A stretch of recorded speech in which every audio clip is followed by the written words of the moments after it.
First, I think I'll just show you how I farmed for both the titanium and the armor that you're about to see.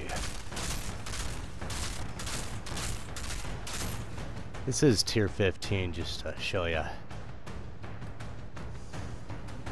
I just removed a lot of my HUD. This is a good place to get titanium and epics. But strangely enough, I've made most of my gear from blues and green items. Now that's how the farm works. This is Horus in the dunes. Now this is my loadout. Technomancer. Okay, assault rifle, tactical variant. We're looking for critical damage and long range damage.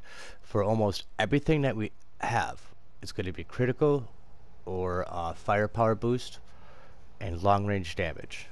Long range damage is kind of where my character likes to play anyway, so we're going to play to the best of its advantage.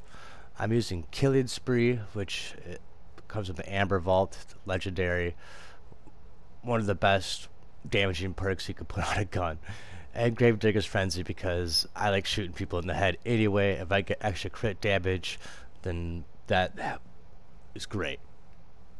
Now, the armor is really where it's key, both in the stats and the mods. Feel free to pause it if you need to. We got bonus firepower and long range damage. That's what I'm going for. That third one, to me, everybody says close range, whatever. Get whatever you want. But bonus power and long range, because I'm a technomancer. Here I got Captain's Hunter and Mitigation from Death. I gotta say, Mitigation from Death has to be one of the best, if not the best, defensive perk you could put on a gun.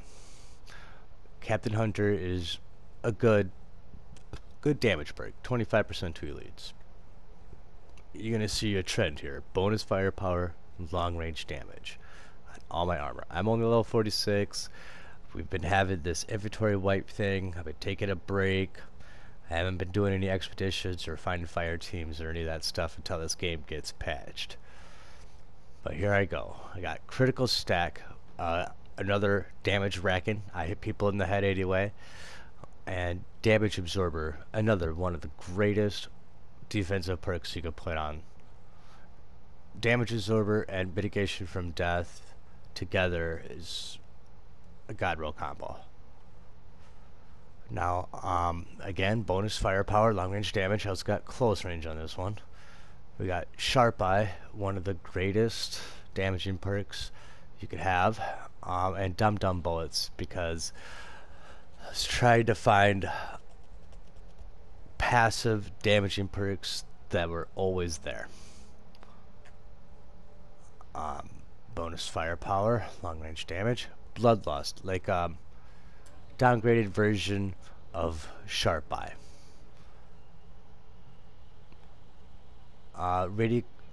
Radical Therapy. This one is 15% extra damage on Toxic. Oh, bonus firepower, long range damage. Toxic Lead is where we could be getting our ammo back from. And Phantom Dash to me is a great utility card. You get backed into a corner somehow, pushed up against cover, and you can't get out, can't roll your way out. But a Phantom Dash, you could blink through the enemies and save my ass 100 times by now. Now let's go through the skills. Blighted Turret.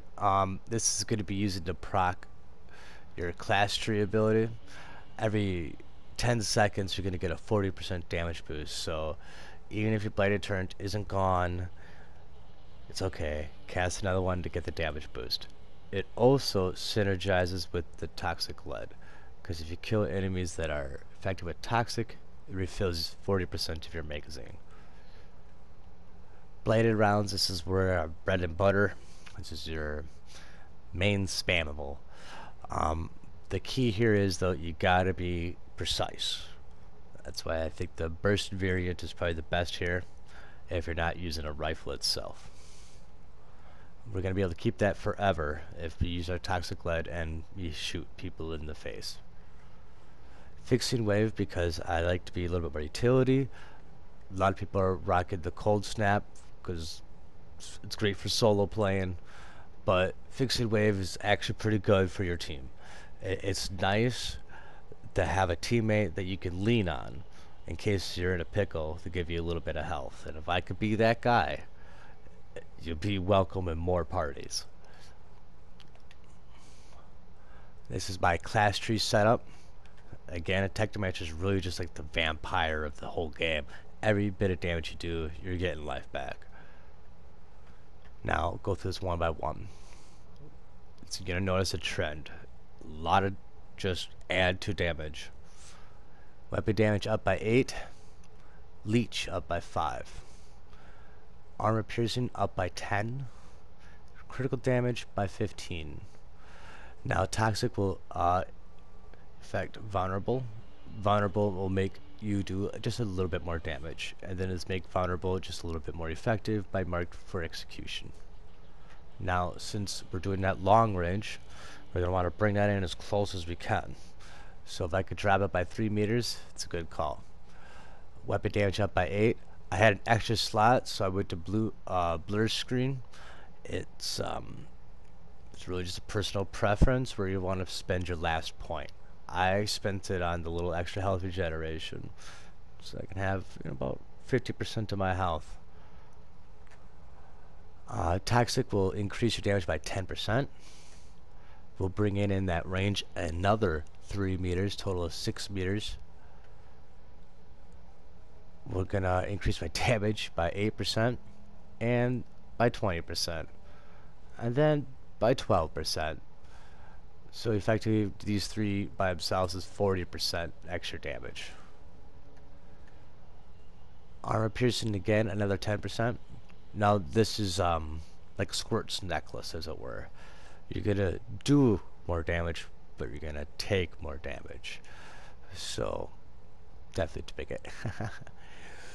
Increase long range weapon damage by 30%, which is gonna work nicely by decreasing what is considered long range. This is going to increase your magazine size, so my 30 round assault rifle will become a 45 round assault rifle. Anything that's effective with toxic will take an extra 15% damage. And this is where I was saying by spamming your bladed turret every 10 seconds, you can keep that 40% damage buff for you and your allies. Be a TM player. So I'm going to go through it once without any commentary. You feel free to pause it. You can look at it, the mods, and the numbers that you're looking for. This is a build in practice, mainly for people who've been asking me how I've been clearing and where I've been farming. So this video is for you.